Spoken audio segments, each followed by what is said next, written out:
오늘 말씀은 성령님의 내주하시는 사역입니다. 성령님이 다양한 사역을 하세요, 우리 가운데. 근데 크게 두 가지 사역을 합니다. 카테고리를 나눠보면. 첫 번째는 내주하시는 성령님으로서 예수님을 믿는 순간 성령님이 우리 안에 들어오세요. 예수님 믿는 순간. 그래서 안에 거하시는 거예요. 사시는 거예요. 방문하는 게 아니라 잠깐 똑똑똑 해서 나 오늘 너랑 얘기하고 싶어서 너 슬프지 이렇게 해서 방문하시는 게 아니라 사시는 거예요. 그게 내주하신다는 표현이에요. 그래서 내주하시는 성령님의 사역이 있고 두 번째로는 큰 사역은 능력을 주시는 사역이 있어요. 그래서 두 가지로 크게 나눌 수 있는데 오늘은 내주하시는 성령님이 어떻게 우리 가운데 일하는지를 나눌 거예요. 이거는 우리를 내주하신 성령님은 우리를 성숙시켜요. 속사람이 예수님을 믿는 속사람이 잘할 수 있게 도와주시고 그 다음에 예수님을 닮아가게 해주시고 예수님의 성품을 가질 수 있게 해주는 게 내주하시는 성령님이에요. 두 번째 능력을 주시는 성령의 사역은 뭐냐? 하나님의 일을 할 수 있게 도와주세요. 그래서 능력을 주시는 거예요. 성령님의 능력. 그래서 우리가 무장시키고 성도들을 무장시키고 주님을 더 섬길 수 있도록 성도들을 도와줄 수 있도록 이런 교회가 든든하게 쓸 수 있도록 능력을 주시는 성령의 사역이 있습니다. 요한복음 14장 17절에서 18절을 같이 읽어보겠습니다. 오늘 말씀 본문인데요. 보여주세요.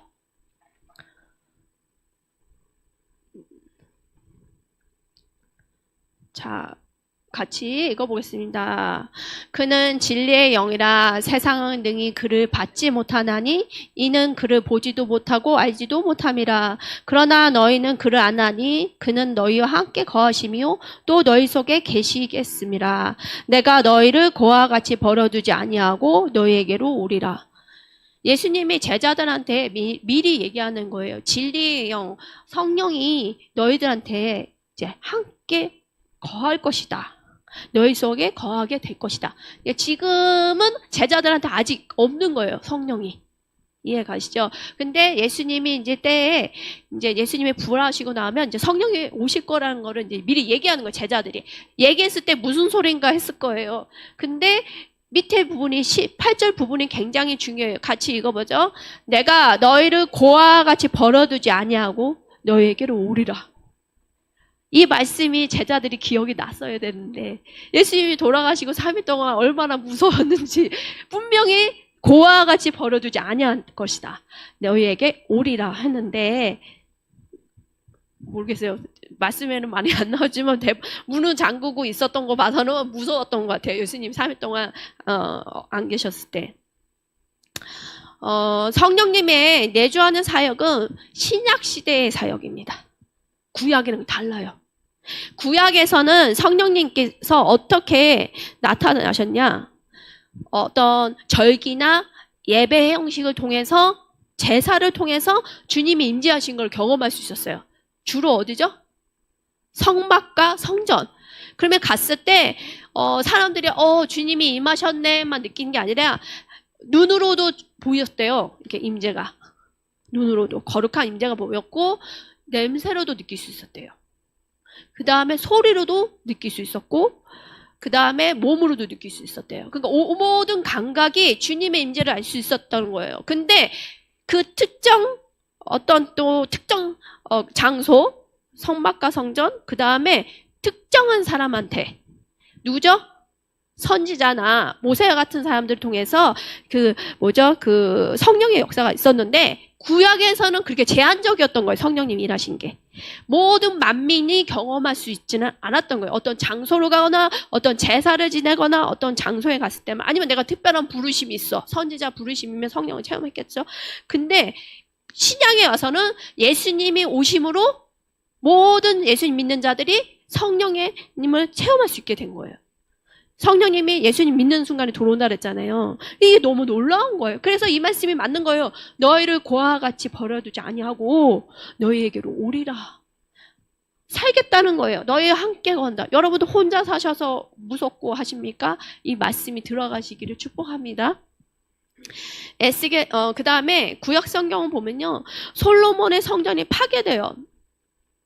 그래서 이스라엘 선지자들이 하나님께 이렇게 뭐죠? 솔로몬 성전이 왜 중요하죠? 성전에서 만났단 말이에요. 구약에서는. 그러면 성전이 없어졌어. 그러면 하나님 만날 방법이 있어요? 없어요? 없어졌던 거예요. 그래서 선지자들이 예언을 하기 시작하는 거예요. 옛날 같은 방법으로 너희를 성령님을 하게 된 게 아니라 다른 방법으로 만나게 될 거라고 예언서에 나오는 거예요. 그전에는 그래서 이 말씀이 무언가 했겠죠. 그 당시에 사람들은. 근데 예수님이 오시고 나서 그게 의문이, 궁금증이 풀리기 시작하는 거예요. 자, 에스겔서 36장 보겠습니다. 같이 읽어보겠습니다. 많은 물로 너에게 뿌려서 너희로 정결케 하되 곧 너희 모두 더러운 것에서와 모든 우상을 섬김에서 너희를 정결케 할 것이며 또 새 영을 너희 속에 두고 새 마음을 너희에게 주되 너희 육신에서 굳은 마음을 제하고 부드러운 마음을 줄 것이며 내 신을 너희 속에 두어 너희로 내 율례를 행하게 하리니 너희가 내 규례를 지켜 행할지니라. 이 성령에 대한 약속들이 에스겔서 말씀에 많이 나오는데 새 영을 주겠다는 거예요. 성령이에요. 너희 속에 준다는 거예요. 그래서 새 마음도 주시고 그다음에 굳은 마음을 제해 주시는 거예요. 여러분들 안에 굳은 마음 있으면 딱 마음밭이 딱딱해서 주님의 말씀이 안 들어가잖아요. 근데 육신에서 여러분의 굳은 마음을 제하여 주신다는 거예요. 그래서 어떤 마음 주신다고요? 부드러운 마음 주세요. 그래서 성령님은 계속 요청했을 때 여러분의 딱딱한 마음들이 부들부들해져요. 그 다음에 내신, 여기 성령을 너희 속에 두어서 너희로 내 율례를 행하게 한다. 주님의 말씀은 지키길 수 있게 도와준다는 거예요. 여러분의 어떤 의로움 있잖아요. 착함으로 절대로 하나님의 말씀은 지키기는 쉽지 않아요. 근데 성령님이 도와주신다는 거예요. 하나님의 율례와 규례를 지켜 행할 수 있게 도와주신 분이 성령님입니다. 이 말씀은 하나님의 백성이 거룩한 삶을 살 수 있도록 힘을 주는데 그게 누구냐? 성령님이라는 거예요. 여러분들이 예수님, 하나님의 백성으로 거룩한 삶을 살 수 있게 해준 건 성령님이라는 거예요. 내주하시는 성령님. 그러니까 주님 안에서 정말 성령님 안에 충만한 자들이 죄 짓는 확률도 낮아져요. 그래서. 자, 솔로몬 성전에 지성소에 임했던 주님의 영광이 셰키나라고 했습니다. 그 정도로 그냥 이렇게 임하셨나가 아니라 제사장들이 제사를 드리지 못할 정도로 강한 무거움으로 왔던 게 이 솔로몬 성전에 있었던 주님의 임재인데 오로지 어디에만 있었다? 지성소 아니면 성소에만 있었던 거예요. 제한적이었다는 거예요. 구약에는. 근데 에스겔 말씀처럼 하나님의 영광이 어느 순간에 성전이 아니라 사람 마음속으로 들어온다는 거예요. 이 당시에 여러분들이 살았다면 이게 무슨 소리야 할 거예요. 그러지 않은 것 같아요? 옛날에 어렸을 때부터 솔로몬 성전이나 이런 데서 예배를 드렸던 사람이었다면, 유대인이었다면, 여러분의 어린아이였다면, 아니, 어떻게 주님의 영이 나한테 내 마음에 들어올 수가 있어? 하는 충격이 있었을 텐데, 지금 우리가 신약시대에 사니까 이게 충격이 아니야. 이때는 정말 놀라운 말씀이죠. 어떻게 거룩한 영이, 하나님의 영이 작고 작은 어떻게 보면 연약한 사람 마음속으로 오실 수 있을까? 이 에스겔 예언은 굉장히 놀라운 일이고 우리는 이미 체험이 됐기 때문에 감격은 덜하지만 너무 감격스러운 말씀이에요. 솔로몬 성전은 없어졌어요. 파괴됐어요. 얼마나 슬펐을까요? 하나님을 만날 수 있는 어떤 절기 세 번의 절기는 예루살렘에 가서 성막에서 하나님을 만났는데 성전에 가서 그 기회가 없어졌을 때 얼마나 슬펐습니까? 근데 이 말씀을 통해서 격려가 많이 됐을 거라는 생각이 들어요. 자, 예수님께서는 성령님에 대해서 뭐라고 했는지 내주하시는 성령님에 대해서 설명을 해주세요. 요한복음 7장 38절에서 39절에 넘겨주세요. 나는 같이 읽어보겠습니다. 나를 믿는 자는 성경에 이른과 같이 그 배에서 생수의 강이 흘러나오리라 하시니 이는 그를 믿는 자들이 받은 성령을 가리켜 말씀하신 것이라. 예수께서 아직 영광을 받지 아니하셨으므로 성령이 아직 그들에게 계시지 아니하시더라. 예수님이 반복적으로 얘기하세요. 에스겔 말씀이나 이런 것들이 과거에 오래전 말씀인데 그 성경에 약속이 돼 있지 않냐. 너희들 안에 생수의 강이 너희 뱃속부터 나올 거야. 예수님이 말씀하세요. 주님이 영광을 받으실 때. 전제 조건은. 그랬을 때 시작될 거라고. 요한복음 14장 오늘 본문에서 보면요. 재밌습니다. 제가 참 좋아하는 말씀이 어느 부분이면 이제 예수님이 십자가에 못 박히신 전날 밤에 제자들에게 이제 나는 떠날 텐데 너희하고 다시 이제 만날 날이 있을 거야 얘기를 하거든요. 제자들이 예수님이 앞으로 뭔 일이 일어날 줄 예수님이 얘기하셨는데 상상을 했을까요? 안 했을까요? 안 했어요. 하다못해 베드로는 그러면 아니되옵니다 얘기할 정도로 예수님이 십자가에서 철저하게 죽으실 거라고 상상도 못하는 전날 밤에 예수님이 성령님이 나는 이제 너희랑 같이 있을 날이 얼마 안 있어. 근데 나의 영이 너랑 함께 하게 될 거야. 살게 될 거라고 얘기를 하시는 거죠. 얼마나 이해가 되지 않았을까? 나중에는 이제 이해가 됐겠지만. 그래서 이 말씀은 예수님이 얼마나 제자를 사랑하시고 온유하셨는지 보여주는 말씀 부분이에요. 제자들이 얼마나 오합지졸같이 무섭고 두려움에 떨릴 줄을 본인이 죽으셨을 때 그들의 반응을 이미 아셨을 것 같아요. 그렇기 때문에 예수님이 미리 말씀하시는 거예요. 혼란과 두려움 속에서 두려워할 게 없다. 혼란스러울 게 없어. 내가 너희를 고아와 같이 내버려 두지 않을 거야. 이 당시엔 고아도 많았대요, 여러분들. 혹시 여러분의 마음의 상태가 예수님의 뭐 십자가에 못 박혔었던 그 순간에 머물러 있는 상태에 있는 사람입니까? 예수님이 부활하셔서 오신 상태가 아니라 여전히 예수님이 못 박혀서 떠났어. 그리고 예수님의 어떤 모습이에요? 누구는 그렇게 해요. 무기력한 상태.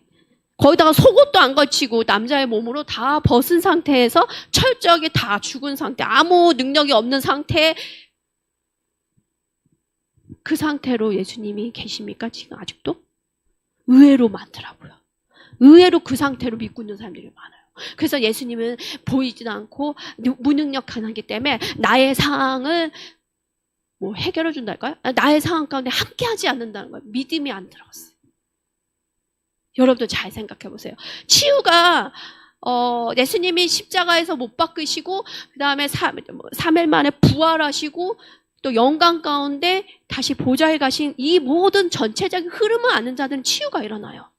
근데 여전히 예수님이 무능력한 자로서 십자가에서 죽으신 상태로만 묵상이 되고 그 정도만 깨닫는 자는 여전히 과거의 상처와 아픔과 슬픔에 허덕이고 있는 거예요. 여러분은 지금 어느 시점에 예수님을 믿고 계십니까?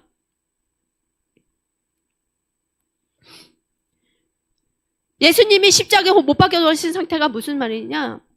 혼자 외로운 모습으로 싸우고 있는 듯한? 아니면 나하고 분리된 상태? 무능력한 상태. 이 착각이 있을 수 있어요, 우리 안에. 그래서 여러분들이 내가 어느 정도의 예수님을 이해하고 받아들였는지를 묵상해 보시기 바랍니다. 예수님은 약속대로 십자가에 돌아가셨고 3일 만에 부활하셔서 제자들에게 돌아오셨습니다. 근데 예수님이 나타났던 모습은요, 새로운 모습인데 상처는 남아있어요. 말씀 보니까 목자국과 허리에 깊은 상처, 노마병사가 찔렸던 창 자국까지 있는데 옛날에 3년 몇 개월간 같이 동행했던 예수님 모습은 아니에요. 놀랍지 않아요? 영광스러운 모습으로 나타나셨는데 상처는 있으셔. 지금 보좌에 가서 예배를 이렇게 영적으로 보시는 분도 여전히 예수님은 영광스러운 모습이지만 상처는 여전히 갖고 계시대. 너무 놀랍다. 왜 흔적을 갖고 계실까? 여쭤보세요. 저는 주님 만나보면 여쭤보고 싶은 게 너무 많아요. 안 여쭤보고 싶으세요? 궁금하지 않아요? 왜 굳이 그 상처를 갖고 계십니까? 영광스러운 모습으로, 깨끗한 모습으로 계시면 되지. 자, 상처는 있고 여전히 좀 다른 모습의 예수님이지만 그 예수님이 떠나시고 나서 너무 무서운 나머지 문을 잠그고 모임을 하고 있는 거예요. 제자들이. 그래서 막 떨고 있는데 갑자기 누가 벽을 뚫고 오셨어요? 푹. 예수님이 벽을 뚫고 들어오셨다고요. 근데 귀신이다. 근데 예수님이 들어오자 벽을 뚫고 들어오자마자 하시는 얘기가 평안하는요, 샬롬 하고 인사하고 여러분들 뭐 만났을 때 반가웠을 것 같아요? 분명히 누가 들어올까봐 문은 다 잠가놨어요. 그래서 자기네끼리 무섭다. 예수님 돌아가셨는데 어떻게 해야 되냐. 막 그러고 있는데 예수님이 부활하셔서 벽을 뚫고 들어오신 거예요. 문은 띡띡띡 열고 들어오신 분도 가끔 있다고 하더라고요. 제가 전지사님하고 얘기했는데 이스라엘의 그 스나이퍼 저격수였던 분이 간증을 하는 거예요. 저격수로 이스라엘 군인으로 정말 많은 그 하마스나 이런 사람들 죽였대요. 테러리스트를. 근데 하나같이 사람을 많이 죽이기 때문에 이 트라우마가 있는 거예요. 사람을 죽이고 나서 좋은 사람이 없어요. 양심이란 게. 그러니까 예수님 안 믿는 사람이에요. 결국은 군대 생활을 접고 이제 마약과 뭐 술 이런 중독에 빠져 있는 거예요. 너무 허덕이는 거예요. 그 사람 죽였던 충격이 계속 반복되니까. 그리고 얼마나 무서웠는지 결국은 자기가 살기 위해서 죽이는 거 아니에요. 그 상황이 너무 많은 거예요. 그래서 무서워서 남자분인데 어느 날 내가 이제 자살을 해야 된다. 그래갖고 자기가 살던 집에 지하가 있었대요. 그래서 이제 내려가서 우선은 집 문은 잠그고 또 지하에 내려가서 지하 문은 잠그고 딱 이제 총을 쏘려고 그랬나? 이분 간증이 좀 듣는 총을 쏘려고 탁 하는데 누르려고 하는데 갑자기 저기 문 여는 소리가 나니까 자기 집문 따까락 열어. 그때 비밀번호 코드가 아닌가 봐요. 옛날식이 여는 거가 막 띡띡 열. 소름이 끼치죠. 이거 뭐야? 저 문은 열 수 있는 사람 아무도 없는데 우리 집에 누구야? 근데 더 웃기는 거는 이제 계단을 타고 내려오는데 슬리퍼를 신는 사람 소리야. 따깍따깍따깍. 그러더니 자기 지하 문이 딱 열리는데 누가 오신 줄 알아요? 예수님이 오신 거예요. 근데 이분이 예수님 믿는 사람이 아니에요. 옛날 옷, 이렇게 투닉 아시죠? 원피스, 남자들이 입는, 모시옷 같은 거 하얀 거 입고 슬리퍼 신고 어떤 옛날 스타일의 남자가 서 있는 거, 이분이 누군가? 당신 어떻게 열고 들어왔어? 그랬는데, 나 이제 죽지 말아라. 하면서 7시간 동안 얘기를 하는 거예요. 그게 뭐냐? 너가 힘들었던 거 얘기를 좀 해봐. 얼마나 힘들었니? 사람 죽일 때. 눈물찍, 콧물찍 하면서 자기 힘들었던 거 다 토해내고 6시간인가 7시간 동안 얘기를 다 들어주시고 이제 너는 이제 죽지 말고 내가 너를 생명을 주기 위해서 왔으니까 제 용서를 받아라. 그 다음에 너는 나를 따라야 되는데 성경 말씀 읽어라. 그 다음부터 이분이 이제 예수님을 믿게 되고 지금은 전 세계 다니면서 간증하는 사역자가 됐어요. 여러분들 이게 그 사람만 있는 게 아니에요. 예수님은 지금도 열심히 일하고 계세요. 우리가 마음을 열어야 됩니다. 꼭 육체적으로 이렇게 보여야지만 믿는 게 아니라 놀라운 일이 많아요. 자, 예수님이 그래서 제자들한테 벽을 뚫고 그 두려움에 떨고 있는 제자들 예수님이 왕으로 오신 줄 알았는데 우리를 다 버리고 갔네. 오합지졸 같이 막 무서움 떨고 있는데 벽을 뚫고 예수님 오셔서 평안하는요 샬롬 하면서 영광 가운데 모습으로 나타났죠. 그러면서 얘기하세요. 너에게 평강이 있을지어다. 아버지께서 나를 보내신 것 같이 나도 너희를 보내노라 하면서요. 보내신데 어디를? 제자들이 우리를 어디를 보내신다고 이렇게 무서워서 덜덜 떨고 있는데 로마 병사들 잡을까봐. 근데 예수님이 숨을 내셨대요. 해보세요. 그러면서 말씀하셨대요. 성령을 받아라 하면서 후 하는 순간 그 성령이 들어갔대요. 제자들한테. 그전에는 성령이 그들한테 없었던 거예요. 창세기 2장에 보면 아담을 뭘로 만드시죠? 하나님이 흙, 그 다음에 뭘 불었죠? 하나님의 생명의 숨을 넣었잖아요. 똑같아요. 그 성령의 숨이 제자들에게 쑥 들어갔다고 이 당시. 그러면 옛날 같은 제자일까요? 이제? 더 이상 아니에요. 내 안에 내주하시는 고와 같이 버리지 않으신다는 주님의 성령이 들어오므로 내주하는 성령은 충만해져서 옛날에 두려움에 떨던 내가 아니야. 두려움에 떨던 제자가 아니라는 거예요. 예수님이 말씀하신 그 사역 뭐냐? 생수의 강이 넘치게 하는 성령님이 내주하는 사역이 이제 열린 거예요. 자, 성령님의 임재의 결과로 우리의 삶에 나타나는 것이 3가지가 있습니다. 이걸 잘 들어보세요. 성령님이 임재했을 때 나타나는 결과. 다 아는 내용이지만 그래도 들었을 때 여러분들이 새로워지길 바랍니다.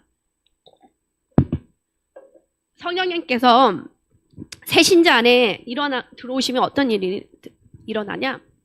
성경하고 새로운 관계가 돼요. 성경 말씀. 여러분들 아직도 성경 말씀이 그렇게 와닿지 않다면 기도하셔야 돼요. 성경 말씀이 새로운 관계로 들어가게 해요. 새로워져요. 저는 한참 예수님 믿었을 때 성경 말씀이 읽다가 어떤 감동된 말씀은 제가 굵은 채로 올라왔었어요. 그런 간증 되게 많지 않아요?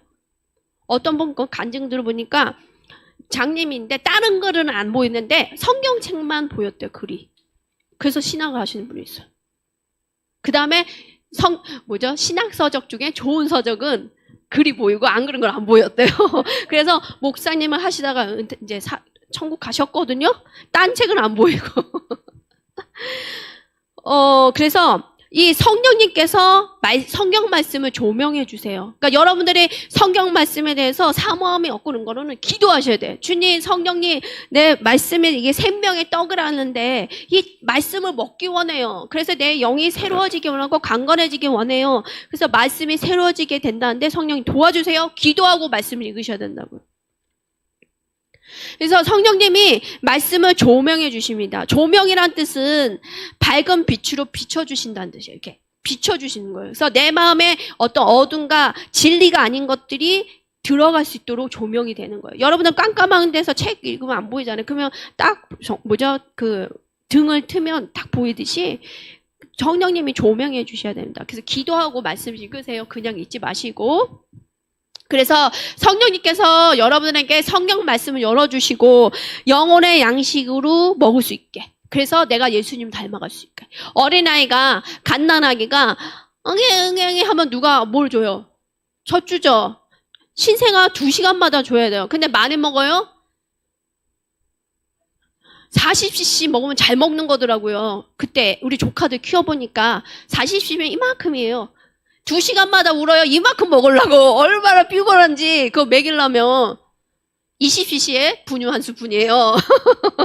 2스푼 거를 2시간마다 하려고 울어. 배고프다고. 그 아기조차도 스스로 먹을 수 없어요. 소리를 내야지 알아듣잖아요. 성령님께 응애 하세요. 젖 주세요. 제가 크기 원해요. 아기가 아니고 성장하기 원해요. 도와주세요. 해야죠. 두 번째, 성령님 인재의 결과는 저번 주 설교랑 연관해서 성령의 열매를 맺는다. 갈라디아서 5장 말씀으로 그때 설명했어요. 9가지 열매가 맺혀진다. 그게 무슨 말이냐? 예수님의 인격을 담게 된다는 거예요. 예수님의 성품이 드러나게 된다. 보인다. 근데 바울은 이렇게 얘기했어요. 갈라디아 교인들한테, 갈라디아 크리스천들한테 어머니와 같은 마음을 내가 품었다. 이렇게 얘기해요. 갈라디아 교인들한테. 남자잖아요, 바울이. 근데 어머니라는 표현을 표현해요. 나의 자녀들아, 너희 속에 그리스도의 형상을 이루기까지 다시 너희를 위하여 해산하는 수고를 하노라. 아니, 남자 바울이요. 이 갈라디아 교인들한테 내가 너희가 예수님 나는 형상으로 담기 위해서 내가 여자와 같이 엄마와 같이 해산하는 수고로움을 감당하겠다는 거예요.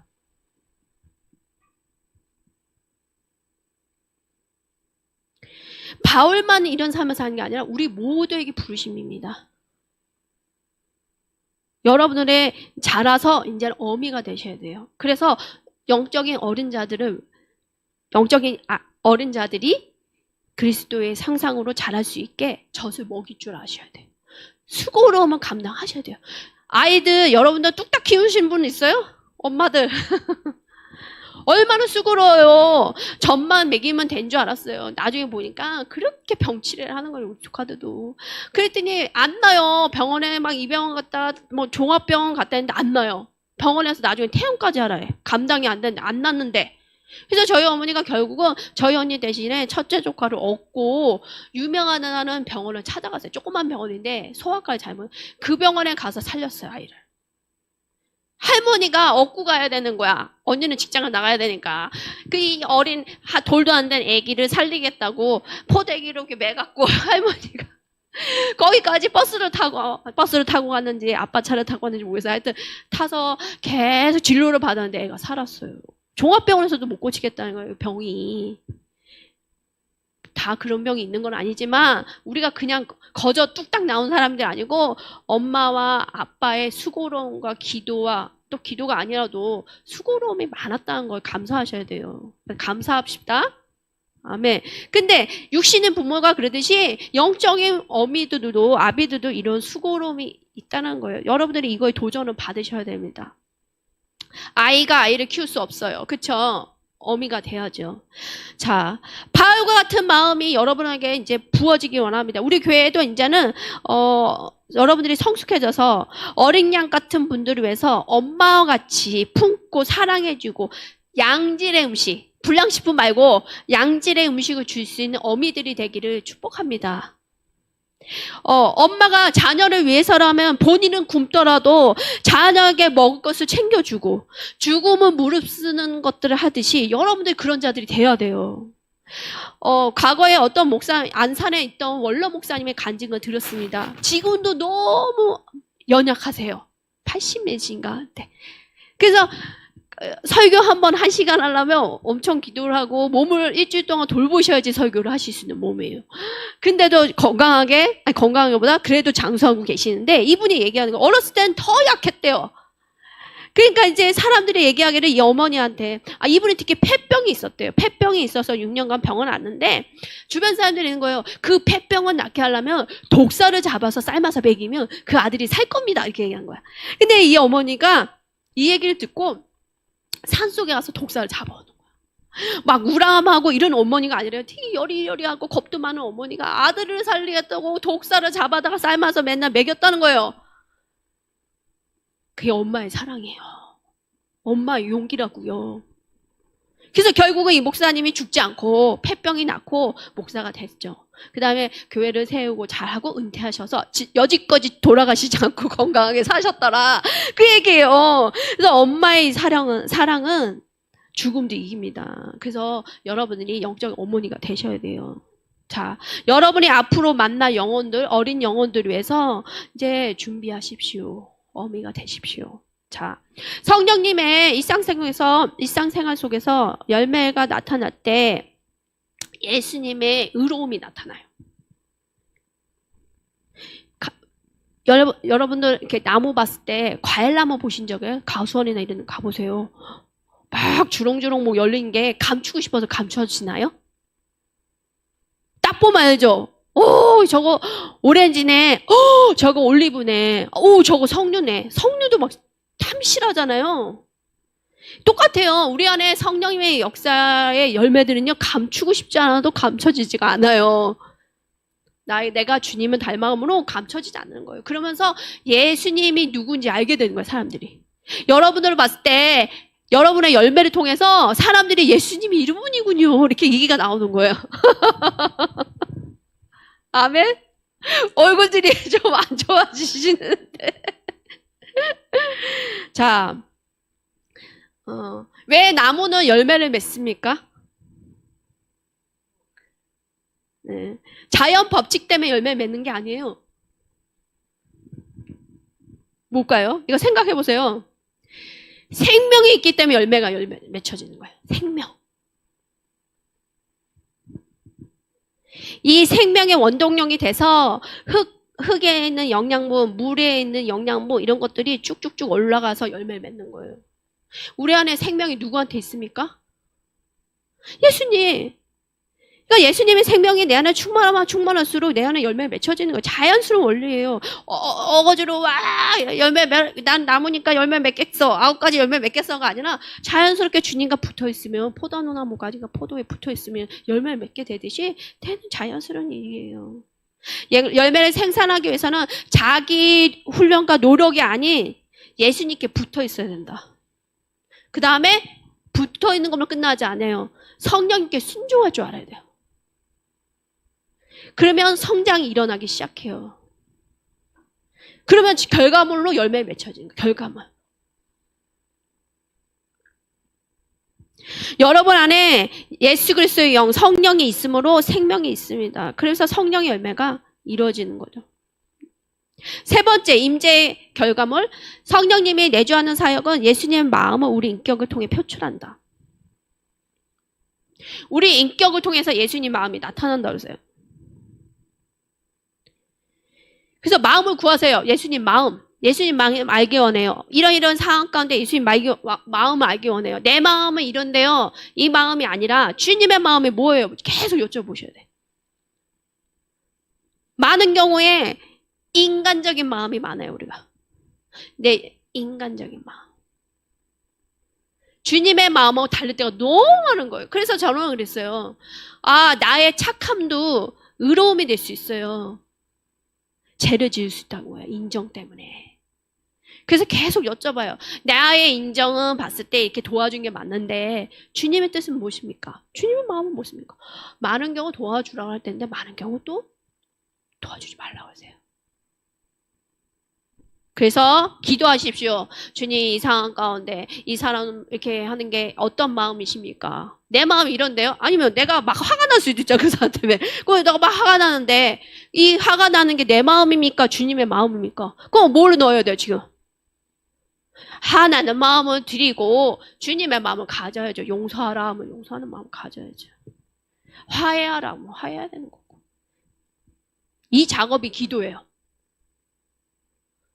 이거를 하루 동안 일하면서 안 하고 집에 오면 뭐하죠? 피곤해서 자버리니까 하루, 이틀, 3일, 4일, 일주일, 한 달, 2년, 3년, 4년, 5년, 10년, 20년, 30년 왜 부부관계?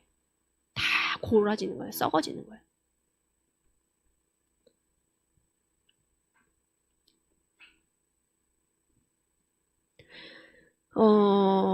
예수님, 성령님께서 우리를 예수님처럼 만들기 위한 방법 중 하나가 우리 마음 속에 예수님 마음을 주시는 거죠. 심는 것이다. 그래서 예수님 마음이 움직일 때 내 마음도 움직일 수 있도록 기도해야 되는 거예요.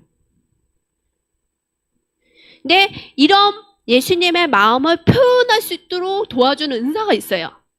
그거를 동기부여 은사라고 그래요. 동기부여 은사. 은사를 주신다고요. 어떤 은사? 막 파워! 막 이런 게 아니라 예수님의 마음이 뭔지를 알려주기 위해서 우리한테 은사를 주신데 그게 동기부여 은사라고요. 로마서 12장에서 3절에서 8절 나오는 은사가 이런 은사예요. 뭐라고요? 예수님 마음을 나타내게 하는 은사. 첫 번째 예언입니다. 예언은요. 하나님의 메시지를 받는 능력이 아니라 주어진 상황에서 하나님의 뜻을 드러내므로 잘못을 시정하는 예언적 동기부여인 것입니다. 그러니까 예언의 은사가 있는 사람은 누가 잘못했을 때 즉각 분별하고 고쳐주고자 하는 소원을 깊게 가진 자예요. 이게 무슨 얘기일까요? 예언이 사랑도 있고 격려도 있죠. 그쵸?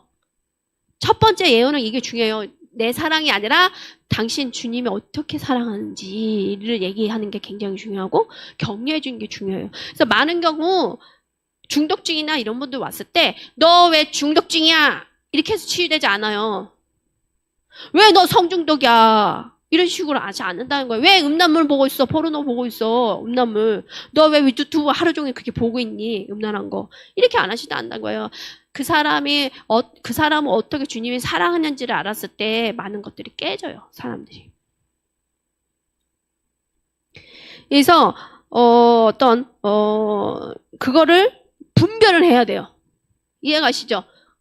분별을 하되 내가 말할 때 사랑으로 얘기해야 되는 거예요. 내 사랑이 아니라 주님이 어떻게 사랑한지를 얘기했을 때 이 사람들이 그 사랑이 강타해서 자기 스스로 죄와 멀어져요.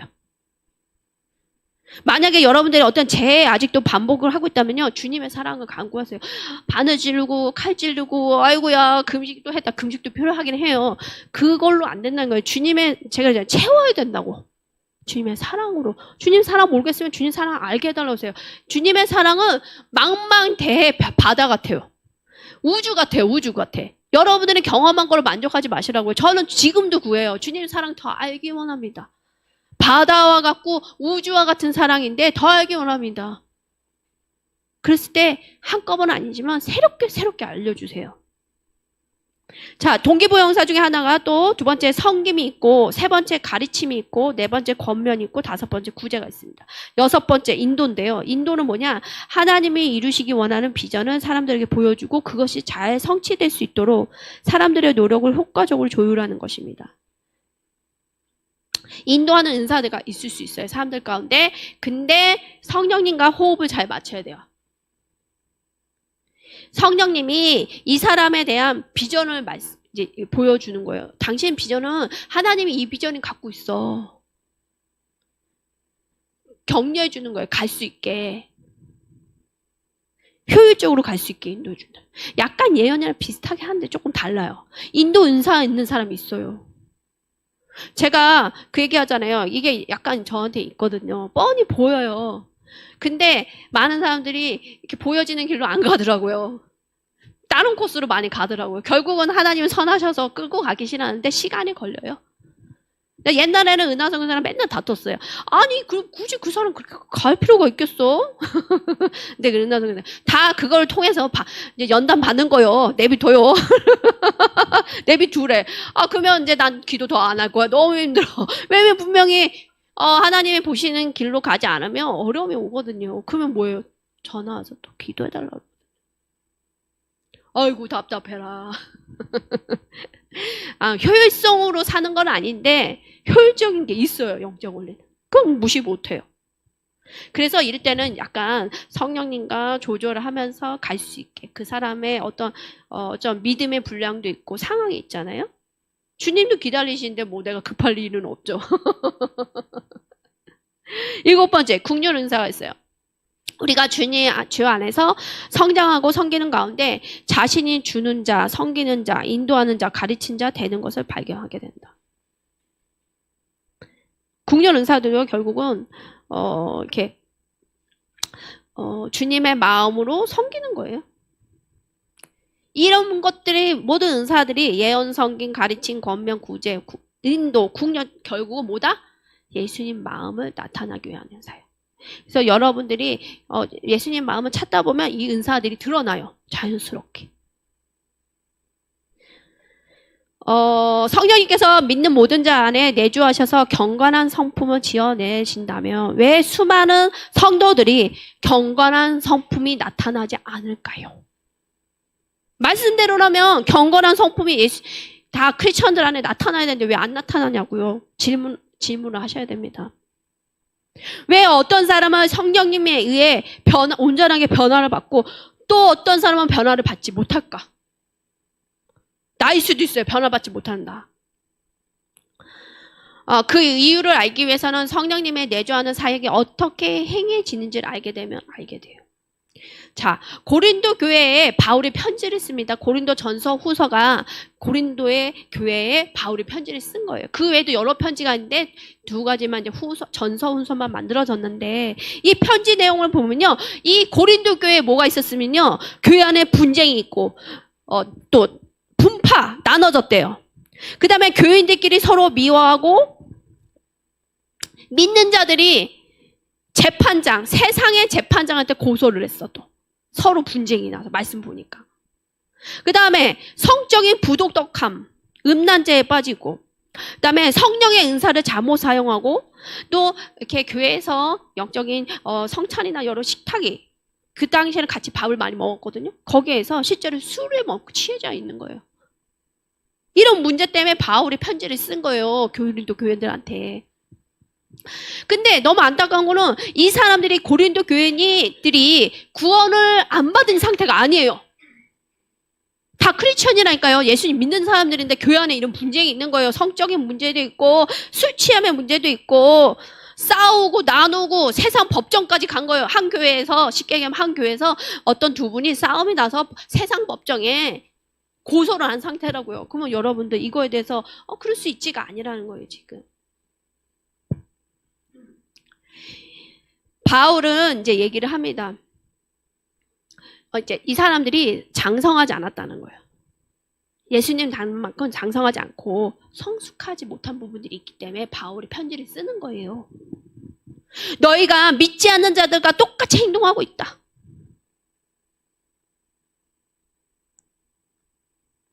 여러분도 영혼들 때문에 이 바울이 가졌던 마음으로 무거운 마음이 있는 경우 있으십니까? 중보자들은 이럴 수 있어요. 어떤 사람 봤을 때 분명히 버젓이 교회를 다니는데 일어나는 일 보면 한숨 나죠. 우리 강전사님 막 간증 많더라고.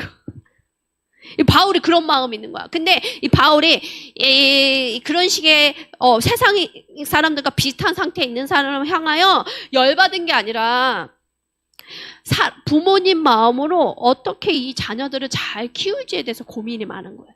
편지 내용을 보면. 고린도 교회의 근본적인 문제는 바울을 통해 영적으로 성장하기 위해서 가르침을 들었으나 누가 가르쳤다고요? 바울이 고린도 교인들한테 가르쳤어요. 근데 이 사람들이 자기의 삶 속에 성령님이 이런 것들을 성장시키도록 또 이런 것들을 성령님께 위탁해서 성령님이 내 삶 속에 일하지 않게 했기 때문에 이 변화가 없었던 거예요. 예수님 안 믿고 이런 차원이 아니에요. 다 믿는 사람들이에요. 여러분들이 성장이 없다 고민해 보시다. 변화가 없다 고민해 보시다. 내가 성령님이 일하는 거에 제한을 뒀구나.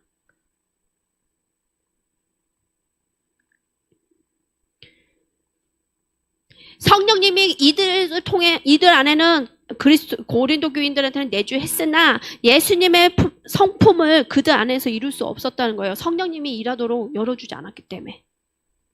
그래서 성령님이 마음껏 일하지 않게 하는 교회나 사람은요 굉장히 종교적이에요. 그게 무슨 말인지 잘 생각해보세요. 변화가 없어요. 자기가 고수한 거 여전히 고수하고 있어요. 꺾이지 않는 거예요. 성령님 일하실 때 굉장하거든요. 많은 것들을 도전하세요. 쉽지 않아요. 그때마다 순종하는 거예요, 계속. 그러면서 변화되거든요. 고린도전서 2장 3절을 보면요. 4가지의 부류의 사람이 있습니다. 이 모습 중에 여러분들이 어디에 해당되는지 알면요. 여러분 상태를 알 수 있는 거예요. 첫 번째, 고린도전서 2장 14절 읽어볼게요. 시작. 육에 속한 사람은 하나님의 성령의 일들을 받지 아니하나니 이는 그것들이 그에게 어리석게 보임이요 또 그는 그것들을 알 수도 없나니 그러한 일은 영적으로 분별되기 때문이라. 육에 속한 사람, 자연인이에요. 이 자연인은 무슨 얘기냐? 믿지 않는 사람 얘기예요. 믿지 않는 사람은 성령님이 있어요, 없어요? 없으니까 이 사람이 믿지 않기 때문에 아무리 성경이 좋다고 해서 성경 읽어도요. 조명해 줄 사람이 없기 때문에 이해되지 않아요. 책 속의 이야기, 어떤 신화 얘기인가? 아니면 좋은 현자의 이야기인가? 예수님을 보면서 그렇게 하는 성령님이 없기 때문에 아무리 읽어도 글 속에 글로만 보입니다. 영적인 진리가 들어오지 않아요. 왜냐? 이 사람은 예수님이 믿지 않으므로 성령님이 없으니까 성령의 지배를 받는 게 아니라 나의 육체의 통제를 받고 있기 때문이에요. 그래서 육체의 통제를 받으니까 육체의 열매가 맺혀지는 거예요. 성령의 열매가 아니라. 육체의 열매는 성경에 많이 나와요. 읽어보세요. 나중에 갈라디아서. 육체의 일들이 뭐예요? 다? 시기, 질투, 미움, 음란함, 나눔, 원만, 불평. 이런 재미있는 얘기가 있어요. 믿지 않는 크리스천들, 믿지 않는 사람들을 대해서 아니 저 사람 왜 죄를 져? 저런 나쁜 놈! 이거는요 뭔지 아세요? 언론말에게 왜 줄무늬가 있어? 라는 거랑 똑같대요. 아니 예수님을 안 믿으니까 성령님이 안 계신가 죄를 짓는 거예요. 언론말한테 너 언론말 왜 무늬가 있으면 되겠어요? 자연스러운 결과죠. 믿지 않기 때문에 죄 있는 거예요. 우리는 여기에 해당되지 않습니다. 일단 다 예수님 믿는 분이니까. 이제 두 번째 사람이 있어요. 고린도전서 2장에서 15절 16절 보니까 영적인 그리스도인 이렇게 나왔어요. 다른 말로 신령한 사람이라고 합니다. 신령한 사람. 성숙한 그리스도인이에요. 성령님께 그 삶을 순종하고 성령님께서 삶의 모든 부분을 주관하도록 맡긴 사람은 신령한 사람이라고 해요.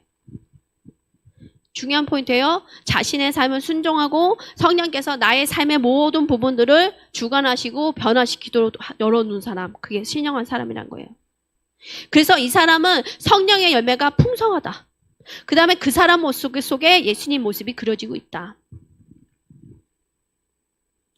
영적인 사람이 죄가 없다는 얘기는 아닌데 죄가 그 사람을 지배하지 않도록 한다는 거예요.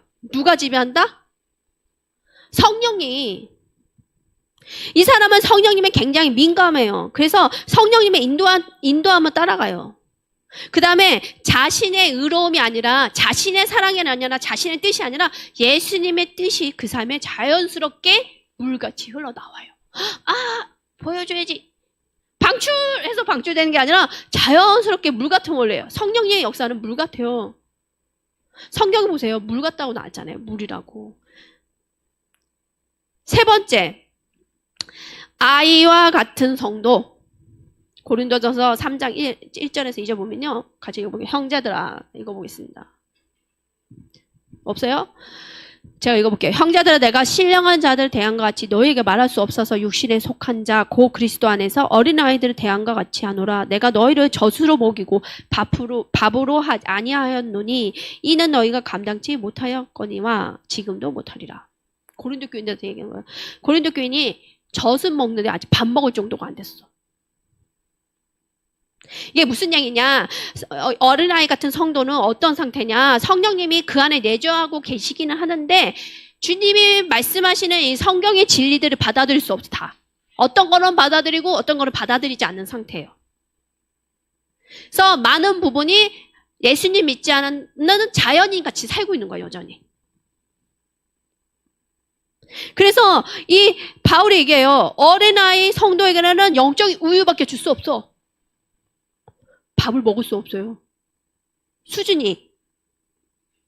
몇 가지 가르치는 기본적인 것만 먹고 있는 상태. 영적인 밥을 먹을 준비가 아직 안 되었기 때문에. 바울이 이 초신자들 같은 이 사람들에 대해서 정말 그럴 수밖에 없다. 어떻게 초신자한테, 어린아이 사람한테 밥을 주겠냐. 많은 것을 기대하지 않은 거예요. 자, 이 어린아이 같은 사람은 어른처럼 행동할 수 없습니다. 어린아이 상태같이 행동하고 말을 하겠죠. 그 다음에 이 아이는 어른을 이해할 수 있을까요? 못해요. 어린아이 수준으로 생각을 한다고 분명히 말씀이 나왔어요. 그래서 너희가 어린아이 같이 생각하지 말라고 분명히 나왔어요. 그쵸? 왜냐? 우리가 지금 여기서 몇 분 빼고는 예수님 믿은 지 5년 넘었죠? 다 대부분 5년 넘으면 몇 분만 지금 안 넘으면 다 어린아이 상태가 벗어났 상태해야 된다. 그래서 어린아이 같이 생각하지 않고 어린아이 같이 말하지 않는다는 거예요. 성숙한 자는. 근데 이 초신자를 넘어서 이 어린아이 상태 같은 사람은 어른처럼 행동할 수 없고 어른처럼 생각할 수 없고 어른이 말하는 거 이해할 수 없다. 안타까운 거는 하나님은 하나님대로 이 초신자 같은 사람을 이해하고 또 잘할 수 있게 도와주죠. 주의 종으로. 근데 이게 5년이 넘었어? 그러면 이제 문제 있는 거예요. 네 번째 크리스천이 나옵니다. 어떤 모습이냐? 세상적이고 강팍한 기독교인. 세상적이고 육신에 속한 사람이에요. 강팍해요. 세상적인. 크리스천인데 세상적이고 강팍한 기독교인. 세상적이고 육신적이라는 뜻은 그들 안에 성령님은 계시지만 여전히 행동은 육신적이라는 거예요. 뭔가 잘못됐어요. 고린도 교인들이 성령님께 고집을 부려서 순종하지 못함으로 그들의 삶 속에 변화가 없었다는 거예요. 그래서 분쟁이 일어났던 거예요. 은사도 넘쳐서 고린도전서 말씀은 얼마나 은사가 많아요. 은사하고 성숙하고 별개예요. 은사는 뭐라고요? 하나님의 주신 선물이기 때문에 성숙하고 상관없이 받을 수 있어요. 그러니까 교회가 엉망인 거예요, 지금.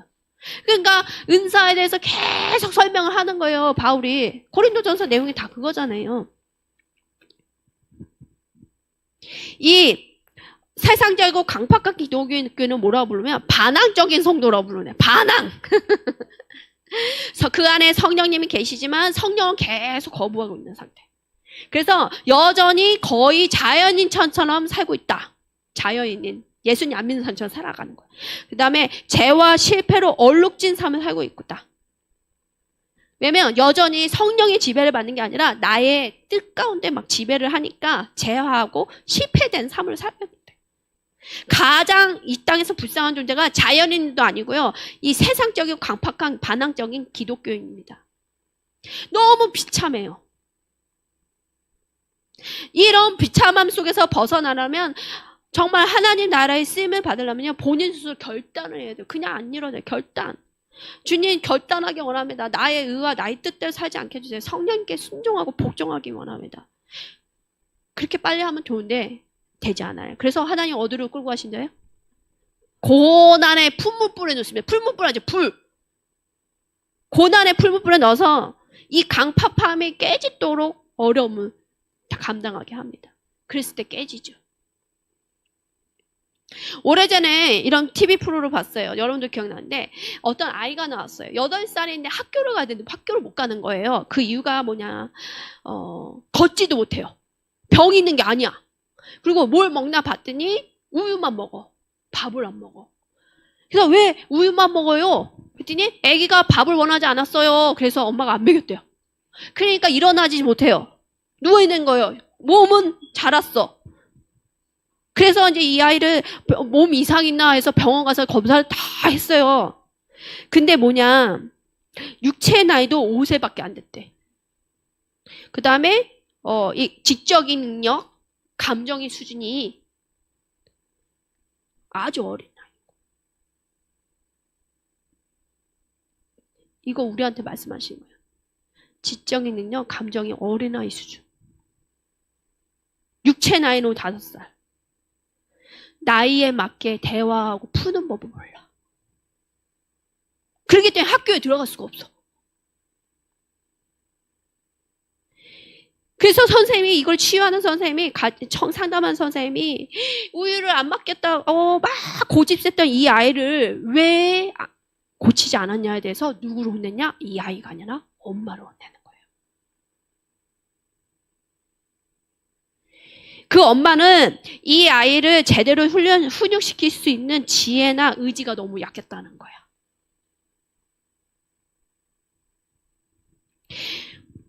아이가 8살 동안 우유만 먹어서 성장이 되지 않았던 것이고, 이 엄마가 훈육하지 않았기 때문이다.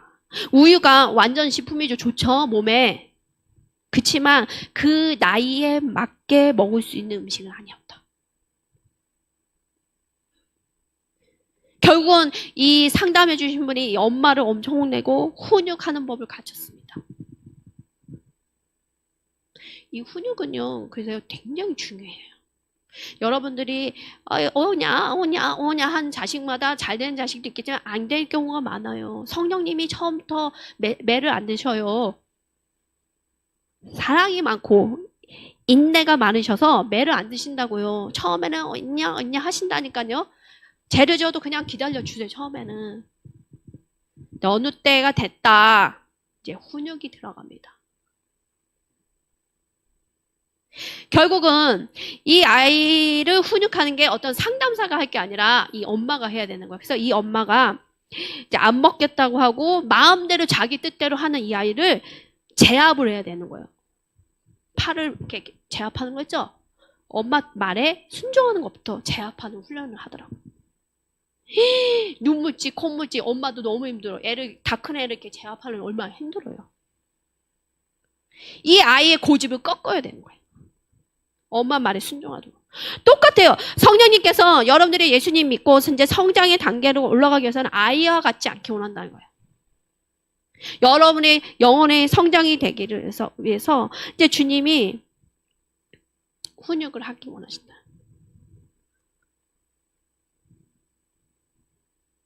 잘 생각해 보세요.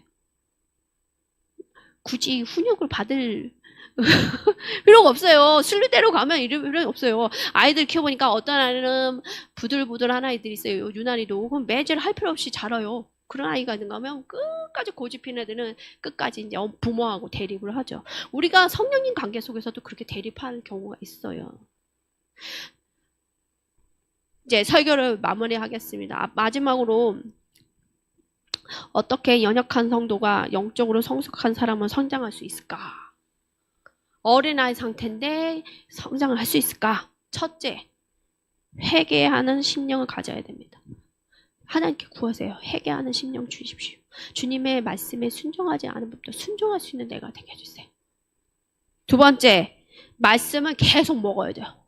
영의 약식을 절대로 먹지 않고서는 꺾이지 않아요. 내가 계속 주님하고 대립해요. 세 번째, 성령을 따라 행한다. 성령을 따라 행한다는 얘기는 성령님 말씀에 순종한다는 거예요. 하나님 말씀에 순종한다. 세 가지만 잘 적용만 해보십시오. 한 주간. 주님, 내 안에 회개하는 심령을 주셔서 하나님 뜻대로 살지 않는 부분들 알려주십시오. 두 번째, 먹으려면 뭐죠? 먹게 해주세요가 아니라 먹어야죠. 그냥. 세 번째, 성령을 따라 행하십시오. 뭐예요? 성령님 마음껏 일해주세요. 성령님 음성을 잠깐 듣는 거예요. 주님, 내가 오늘은 어떻게 살기 원하세요? 아니면 어떤 일에 대해서 어떤 마음이 있으세요? 계속 물어보는 훈련. 그 다음에 그 마음을 취하는 거죠. 그게 순종이에요. 어떤 사람한테 뭐 전하라 그런 음성도 있지만 기본적으로 마음을 주님의 마음을 바꾸는 작업이 순종이에요. 첫 번째 순종.